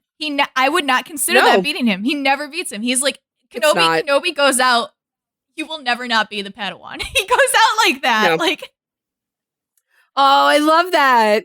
You'll always be his little Padawan. I can't. And I'm just remembering now because we're talking about Alex Guinness Kenobi. People have been putting this around as a meme, and it's just so Ravenclaw that he tells Luke that Vader killed his father. So then it's like the meme is like Luke coming back and is like, he is my father. Why'd you tell me that he killed his father? And Obi-Wan's like, that's what he told me. Like, bet. Like, that's straight up literally what he said. Literally what he told me. Like, I'm just relaying the information. He's so literal. He is. It's so Ravenclaw. But I also love like all their little bitchy fights with each other. Mm-hmm. There's like one point I can't even remember which one it was next. We just like fucking did them all in one, like back to back to back. In one of them, he's like, Anakin's defending something that he did, and he's like, I tried, like I did, like I tried, Master. And he's like, good job. Yeah, like just a fucking so sarcastic. I think it's in the ship when they're piloting. Anakin is begging for a scrap, a fucking scrap. Just say you love me. Just say it once. Just say I'm doing a good job. Just say it. And he's just like, it's literally fucking when they're flying around and Anakin's in the ship and he's holding on to that droid and the droid gets shot out from under him and he's just floating. Yeah. He doesn't scream. He's just floating through the air. Just and Anakin fucking like so many acrobatics. Well, he expects Anakin to get him. All these acrobatics to get down to him, and he catches him, and Kenobi's like, "What took you so long?" Like, oh, it's so 10. It's so Doctor Who 10. No, and I think Anakin Anakin's not the type of person who that's what Padme's for. He doesn't need somebody like fawning over him, right? Like he's vibing. No, he doesn't. He's vibing with Kenobi. He enjoys the sarcasm. When he gets it from Kenobi. He enjoys the sarcasm. But I think there are moments where Anakin is like, please be please be serious and praise me. A scrap of decency, please. And Kenobi's like, what the fuck you want? What do you want? You want a little praise? Absolutely not. Absolutely not. That's not how you learn. I never noticed this before because I never paid attention to it. But after Kenobi leaves Anakin for dead the first time in Revenge of the Sith, and he gets pet and C-3PO is like, Padme is on the ship, and she's she's fucked up. We got to help her. And he gets on the ship and he goes and sits in the cockpit and they take off. He fucking puts his head in his hands. Like he just killed Anakin. And it's not in a sad way. It's in a, I have a headache. He fucking just killed Anakin. And he's like this fucking mess that this kid made that I now have to deal with. Like he's like. And I mean, that is very much like this fucking kid. Like that's the pervading thought that Obi-Wan has so often because he does look at him like a child. Like, well, he does, yeah. And he didn't want him as a Padawan either. Like he took him on because Qui-Gon told him. He didn't even want to take him off his sand planet. Yeah. But he did, and he raised him, and he did his job because that is. And he loved him, and he genuinely loved him. But they have a rivalry, and it's funny because it's like it's so Ravenclaw Slytherin because it's hardwired so that Obi-Wan cannot lose, and it's hardwired so that Anakin will never stop trying to make him lose, and it speaks so deeply to their houses. Like the Ravenclaw already has the advantage and whatever, and a different house would like empathize with that and give him a little bit more credit and give him a little bit more of a push and whatever. But he won't. He's like, this is the reality of the situation, sir. I am your master. No, I was going to say, I was like, I feel like almost everybody else, like the goal of the master is to have the person you're teaching eventually surpass you. Like they're supposed to take on that mantle or whatever. And Kenobi is like, no, never, never, no, never. You will not have it.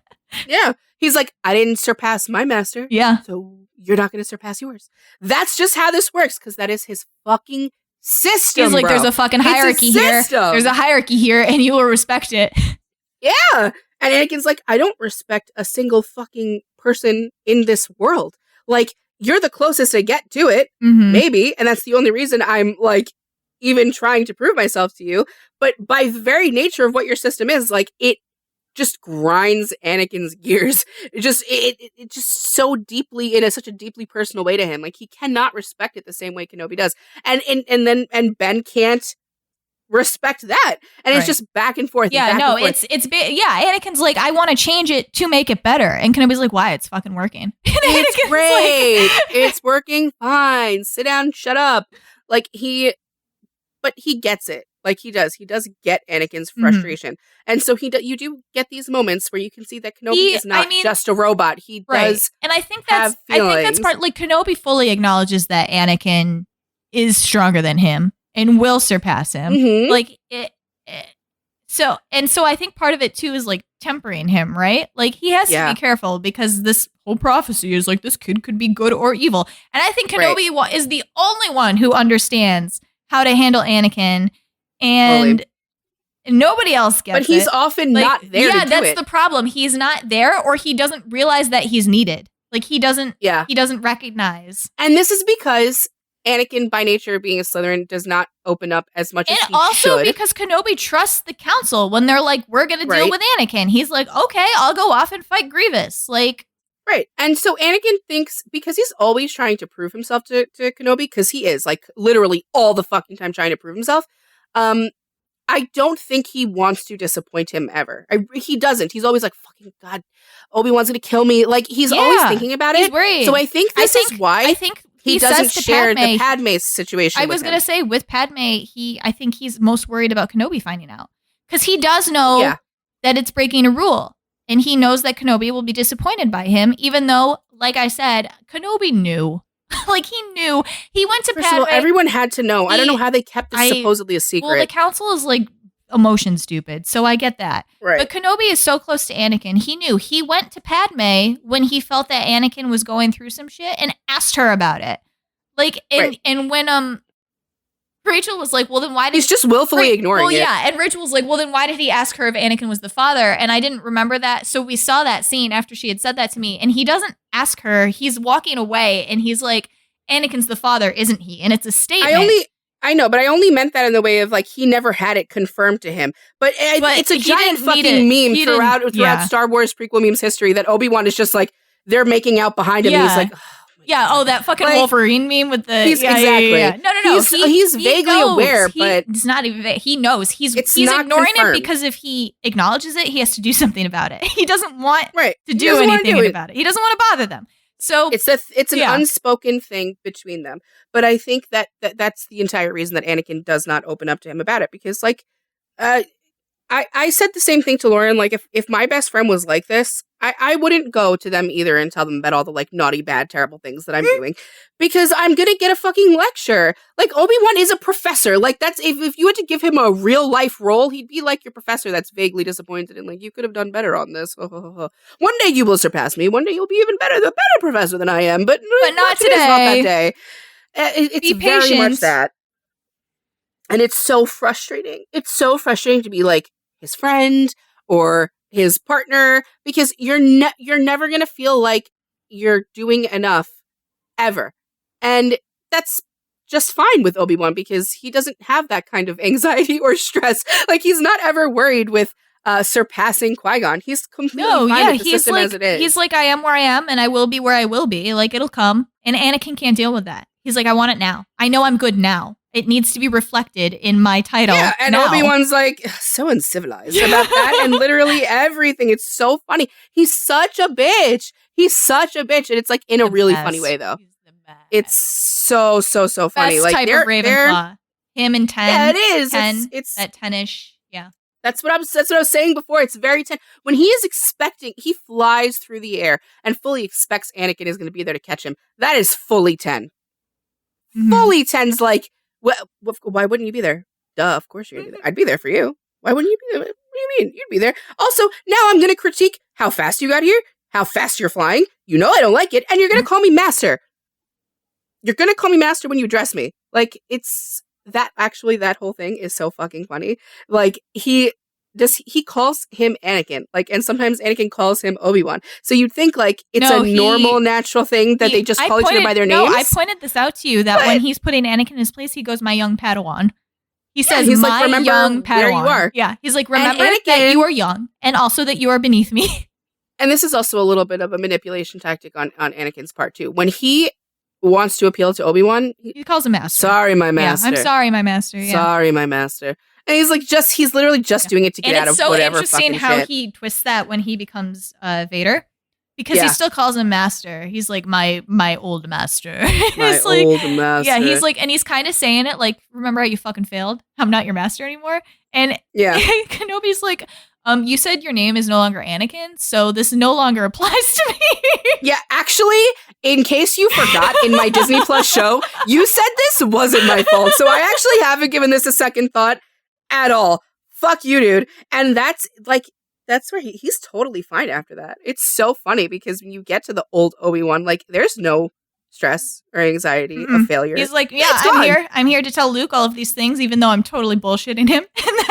That is what your father literally told me, so I'm just passing on a message. Yeah, like, and his role on the ship is to distract Darth Vader. Like, that's what he is there for. He goes and turns off the shields, and then he distracts Vader. Yeah, Vader's like, who better to be? Vader's like, I sense an old. I forget what he calls him. It's a familiar. He senses him. He says something. I don't remember what it is. But their relationship and rivalry, it's from day one. Actually, it's goals to the last day. May you have a relationship where you love each other so much that even as enemies, you try to kill each other, but stop before you actually kill each other. Yeah, a lot of people ship them, but I feel like it's even more of that would be an even more unhinged. Like, I wouldn't even be able to ship it because it's so fucking toxic at certain points. It'd be like, God, you guys are just so fucking mean to each other. Like, but they're not. It's so funny. They never. Maybe it's because neither of them is a Gryffindor. It never goes into like personal insults. Mm-hmm. Like, it's never that. It's just very much like it's I-centered for both of them. It's like, I feel this way because of you, or like you have disappointed me. Kenobi, I don't know if I was surprised. I wasn't surprised by this, but Kenobi never brings up Padme when he meets Vader again. He never says a word about her. He doesn't say this is the reason that she's dead or blah, blah, blah, blah, blah. Yeah, that's what I mean. He's not shooting. They're not doing the low blow cheap shots. They're just like, this, you fucked up what we were working on together. Yeah. It's very much like, look what you did to me. Look how you made me feel from both of them. Mm-hmm. It's so Logic House. It's so not Emotion House at all. There's none of that there. There's none of the like Hufflepuff justice. There's none of the Gryffindor there's none of the trying to elicit other emotions from people. It's literally straight up like, this is what has happened. You have done that yourself. This is what was done, and I don't like it. They're just yelling that at each other the whole time. Look what you did. Look what you did. Look what you made me do. Look what you did because of it. Like, it's back and forth to the very fucking end. So because by nature, that's been their friendship from the very beginning, that is their friendship at the end too. I will say it too. They're still friends at the end, even when they die. Yeah. Still friends. And Force Ghost friends, confirmed. So it lasts the test of time and it lasts forever. They're true besties, but what a fucking mess they are. An unhinged, like, I'd actually have to go through the entire, like, every minute of their interactions to point out and show to you, like, how Slytherin Ravenclaw it is. At that point, I would just be recanting the movie to you. Yeah, go watch the movies with this in mind. Like, you can't, I don't want to hear any of the Hufflepuff Gryffindor. That's not the relationship. That's not the relationship. I tried to see it from your perspective. I do not. Sorry. But that's where they are. That's where we are. That is the Slytherin Ravenclaw dynamic. Absolutely goddamn unhinged in these two men. Wow. But it was fun. It was fun to watch through that lens. Like, we were just dying laughing the entire time. So literally the whole time. More Hollywood should do this more. They don't do it enough. It's hard to do it right, so they don't. It's true. It's much easier to throw a hot-headed Gryffindor in there. Well, I was going to say, and like Padme's the only Gryffindor. Like Rachel was saying, there's not an emotion house on this council. I was like, that's probably right. So Padme's the only one there, and even she kind of like, this is a woman thing, but I also think it's a Gryffindor thing, that it's just hard to interject that into an intellectual house relationship. Like, it's just hard to give them space. She really doesn't even try. Yeah. She really doesn't even they don't even really give them scenes, all three of them together. She's there like, Anakin, Kenobi can help us. The one that they are together, they're all like chained up. Yes. And Padme's the only one getting out of the fucking chains. She's fucking getting out of the chains in the background. I pointed this out. Kenobi and Anakin are like, why don't you do something? Why don't you do something? Well, why didn't you stop us from getting captured? In the background, Padme's already fucking out. She's gone. She's gone already. Gone. Yeah, Anakin's like, what about Padme? And Kenobi's like, I think she's already got it figured out. Like, yeah, and Obi-Wan's like, yeah, what about her, dumbass? Well, you were bitching at me. While he was bitching at you, you were bitching at him. Like, they really don't see themselves. They really don't see themselves. So, like, yeah, if you hold up a mirror to the two of them, they would find a way to tell you that it was Anakin's fault or it was Obi-Wan's fault, that the mirror is showing you that. Like, it's really, there's no emotional, deep understanding of each other. Like, they have that. It exists between them, but they're not, like, exploring feelings ever. They just feel what they feel. They're like, I was saying this to Rachel because she was getting mad at Kenobi yesterday when Anakin was really getting into it. She's like, he needs to be there to help. I was like, it's not, like, you have to understand, Kenobi is like, Anakin said he loved me once, and now that is a fact of life, and it will never change, and he will never hurt me, and he'll never do anything wrong. And that's how it is from his point of view.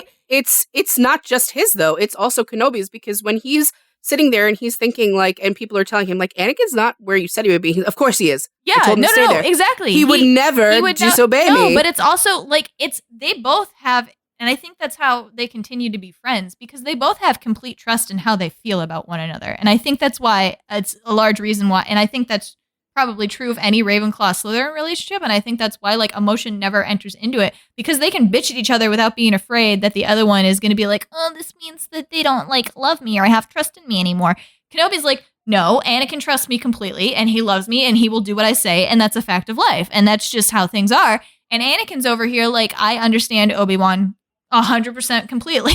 Like, he's going to do what I know he's going to do. So, like, they can bitch at each other and, like, do that. It's very unhinged. It's not. I like that they did it between friends and mentors, because it'd be really hard to ship. It'd be really, really hard to ship. It'd be like, why do you guys, like, it'd be intense, want to suck each other's dicks, but also think you're better than each other at it? Like, oof. Do we have any Ravenclaw-Slytherin relationships? We have. I always talk about Britta and Jeff. Exactly that. It's a fucking they don't constant work, competition. So it's constant I competition. Think of one that works. Sex becomes a competition. The feelings for each other become weaponized. Like, it's deeply unhinged. There has to be Who one that else? works. No, there definitely is. Yeah, Peter and Gwen. Oh, yeah. Yeah. Oh, they're cute. They are. And their little thing is cute. Yeah, and they kind of flip it where they're like, they think the other one is better. So they kind of take, They do until, like, one of them then is then needed for something. Where they're both like, you don't think I can do it? Of course I can fucking do it. And you're not going to tell me I'm not going to do it. I'm going to be there. And that's, I think you're going to see, I think any Ravenclaw Slytherin couple we ever cover or friendship, it's going to have that, like, Slytherin wanting to prove themselves to some degree, Ravenclaw feeling superior to some degree. I really think it's there because you guys both, your houses. Anyway. You're cuckoo bananas. The point of this whole podcast is, if you're a Ravenclaw, strive to be a Kenobi Ravenclaw. If you're a Slytherin, don't be an Anakin Slytherin. Yeah, but if you are, I understand you, bro. You can come and talk to me. Be evil. Just don't do that. Saw my Padme come out there. I will listen to you and tell you that it's okay to feel things, and then you can force choke me later. Just hold me like you did by that lake in Naboo. If you improvise that line, that's why we're not friends. Anyway. Okay. Thanks for listening. Talked about this franchise here. for 2 hours. I'm so sorry that this was so long, but I'm also not. I mean, I knew it had to be this long. You needed to hear all of this. Yeah, sorry, but not sorry. Go rate us 5 stars on Apple Podcast. We love you, and we want to hear from you. So follow us. And next episode is Rachel's birthday, so you should give us 5 stars solely for the fact that she's turning 29. 45. I'm going to start overshooting now, so when people meet me, they're like, "You're 52." Whoa, yeah, you look so young. Thank you. Yeah, no, I got 28 yesterday. I was like, thanks. We're gonna do The Boys, which I'm really excited about because last time you heard from me, I'd never seen it before in my life, and now I've seen it all, and I love it. And none of you are gonna like my opinions on it. No, can't wait to do it. We're not gonna talk about. They're not not gonna like talk about the person that you have dissenting opinions on.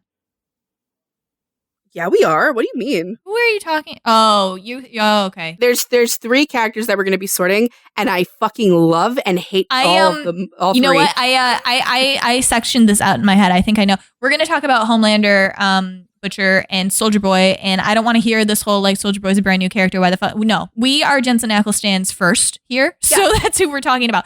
But no, the next Boys episode I think should be Maeve, Annie, and Kimiko. Gals.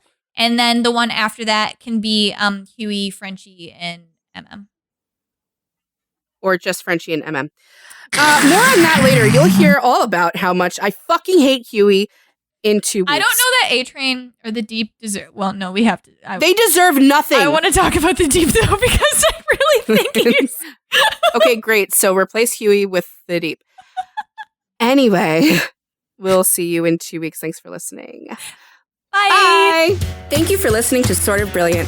If our sorting choices inspired any rage or excitement, we'd love to hear from you. We're open to feedback, suggestions for characters to sort, and solid counter-arguments with citations. Never forget your citations.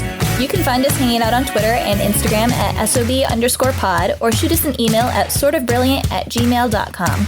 And since we're not above begging, please rate and subscribe to Sort of Brilliant on Apple Podcasts, Spotify, and wherever else you listen to podcasts. Please share our posts on social media. And if you're a Gryffindor, maybe you'll inspire sorting fights among your own friend group. The theme music is Hot Shot by Scott Holmes. Can't wait to sort with you again next time. Bye!